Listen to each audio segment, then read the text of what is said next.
海的房子面临断供，因为我和我老公今年双双失业，我居然一点都不难过，因为我早就不想在上海待了。我们这一代人20年打工，30年还贷，剩下的几年在医院，这样的一生几乎能一眼望到头，真的累了。没地方住了，我摊牌了，房贷我还不上了，房子也被法院查封了，不仅首付没了，这几年的按揭也没了，还倒欠银行37万。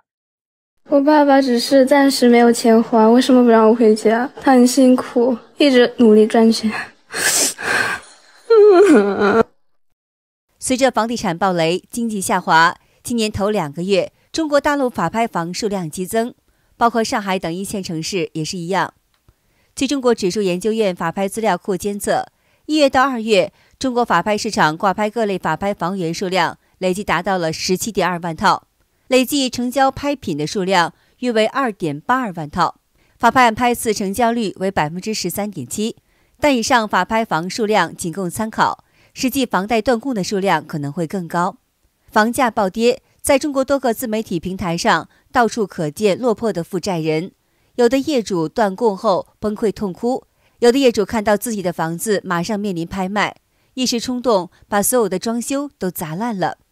今天呢，我们就来聊一聊相关的话题。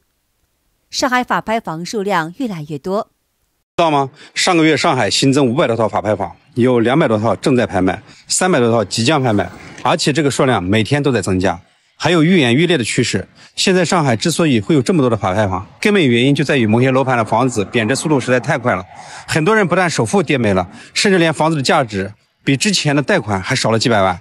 在我们这里，一个真实的案例，一个高新花园的业主，他是在房价最高峰的时候2020年买的，当时10万多一平，还了4年的贷款，现在只有4.5万一平。现在哪怕是卖出去，亏没了不说，还要倒欠银行几百万。业主说他宁愿断供，也不想再去供这笔贷款。他周边很多同事买房的朋友也是这样子断供的。说实话，并不是我唱衰市场，这些都是血淋淋的教训。徐州一名业内人士发视频表示，全国法拍房数量已经接近了100万套。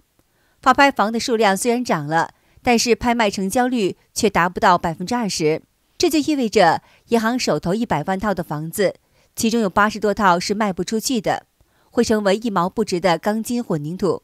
所以呢，银行都懒得拍照拍卖你的房子。徐州法拍房的成交率只在20%左右。他说，有的人已经断供1-2年了，银行不仅不查封，甚至银行经理会天天打电话上门拜访你，协商让你每年少还一点点，也可以给你降息，甚至做免息都可以。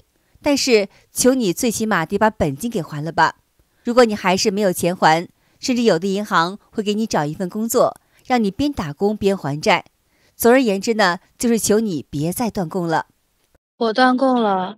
18年的时候，我在武汉随大流买了一套200万的房子，现在已经断供2个月了，房子马上就要面临查封。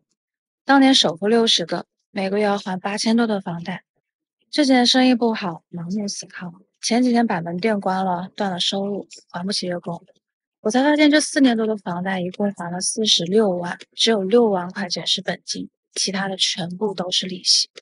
如今我就要被起诉了，现在不光房子要被查封，银行卡也给我冻结了。前几天法院通知我，又多了10几万额外的费用。我一看什么违约金、罚金，还有诉讼费、律师费，乱七八糟的一大堆。今天收到电话，是我的房子马上就要被拍卖了，评估就165万，还要再打一个8折，也就是说只有130万左右。如果按这个价格去拍卖的话，我不仅房子没了，首付也赔了，还的46万还全部都打了水漂，还欠了法院一大堆的费用，至少是70多万。这就是强行上车、自不量力的后果。全家10几年的积蓄全部打了水漂。上海一个业主买的这个房子啊，从600万跌到了350万，被迫断供法拍，背上了巨额的债务，把女朋友啊也给吓跑了。最近上海一位30岁的这个前业主的吐槽啊，让我见识了什么叫一念天堂一念地狱啊，中产的这个堕落有多快。他今年呢是30岁，在上海做 IT 行业。大家都知道啊，前几年 IT 业啊，互联网行业那可是香饽饽，吃香的很啊。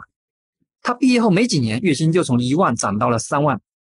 这个收入在上海也是偏上了啊，当时可谓是意气风发啊，还谈了个女朋友。慢慢的呢，就想在上海安个家了啊。上海太中心的这个位置呢买不起啊，最后挑中了浦东新区筑桥的一套95平的这个小三房，当时的单价呢是5.8万一平啊，总价550万。于是呢，找家里父母凑了一笔钱，加上自己的这个积蓄，首付了200万，贷款350万，每月月供呢19631元，贷款30年。博主表示，后来公司裁员，他很不幸，就在公司第一批的裁员的名单当中。刚开始他觉得影响不大，反正自己还年轻，凭自己能力和努力，肯定可以找到更好的工作。但是他低估了事情的严重性。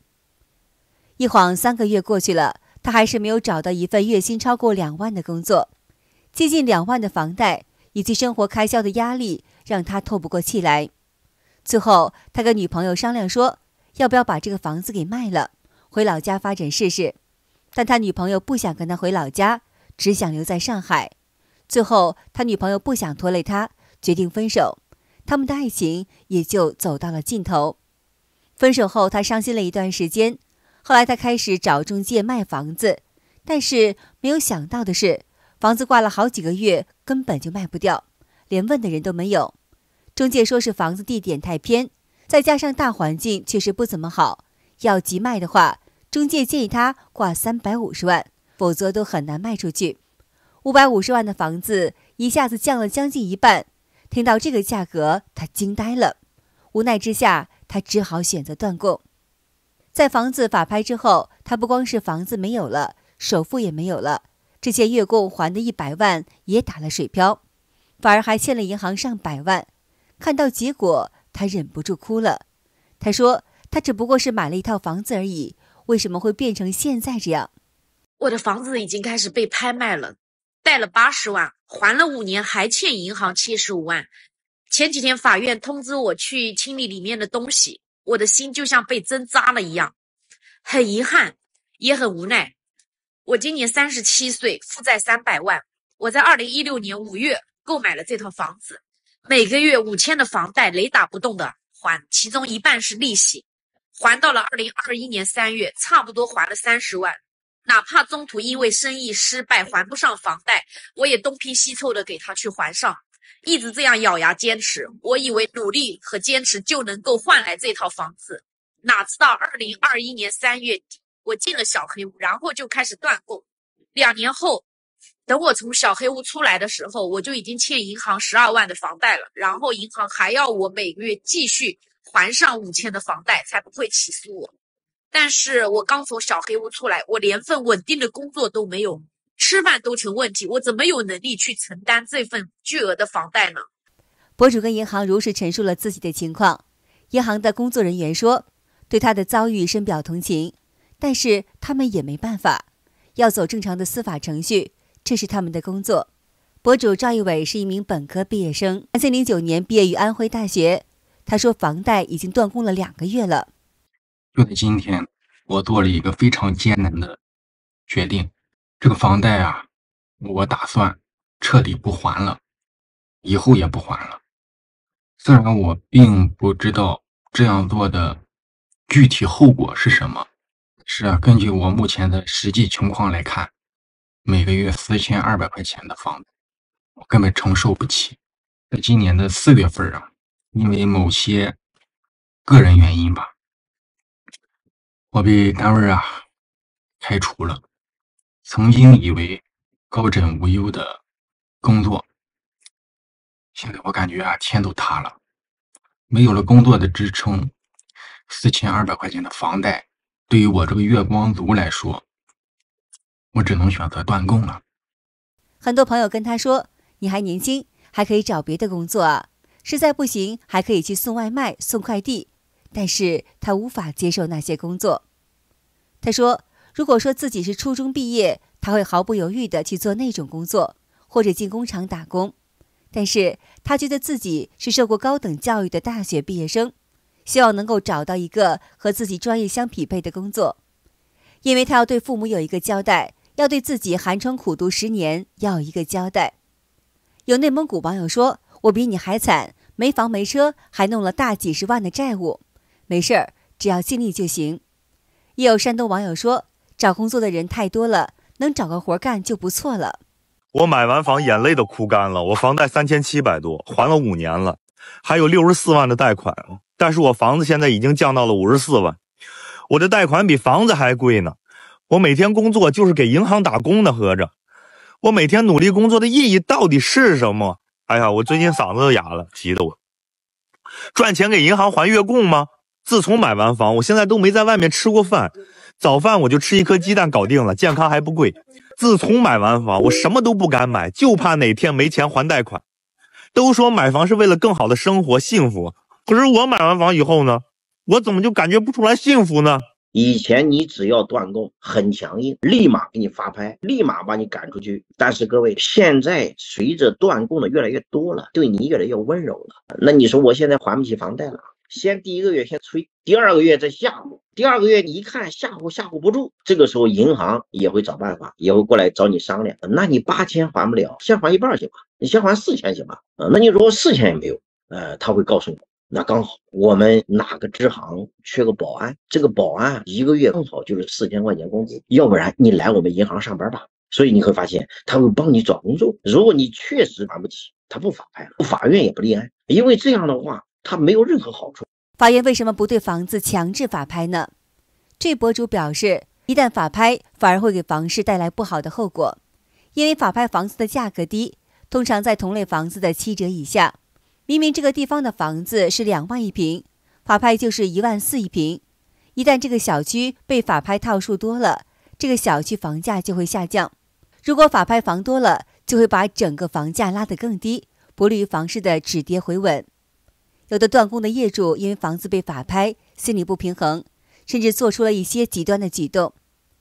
福州一名业主黄亮，由于不能够按时支付房贷，法院准备拍卖他名下的一套房产。然而呢，在房屋拍卖前，黄亮一顿猛操作，把屋内装修设计砸得面目全非，室内多处门窗被拆除，厨房卫生间吊顶以及部分墙上插座也被拆除了，橱柜门被砸坏，马桶和洗漱池也被砸出几个大窟窿。有网友认为房子是自己装修的，砸坏装修没有问题，但法律专家指出，根据民事诉讼法的规定，故意毁损法院查封扣押的财产，情节轻的予以训诫，情节重的予以罚款拘留，构成犯罪的还可以依法追究其刑事责任。有网友表示，虽然房主一时过瘾，但房子卖价就低了。有网友留言，我的房子也要法拍了，但是我不会这样乱砸，我会配合银行腾房子，并且把房子打扫干净，配合法拍。我希望房子价格能拍得高一些。好的，今天就和大家聊到这儿了，请您记得点赞、订阅、留言，并且分享给您的朋友们。感谢您的支持，我们下期节目再见。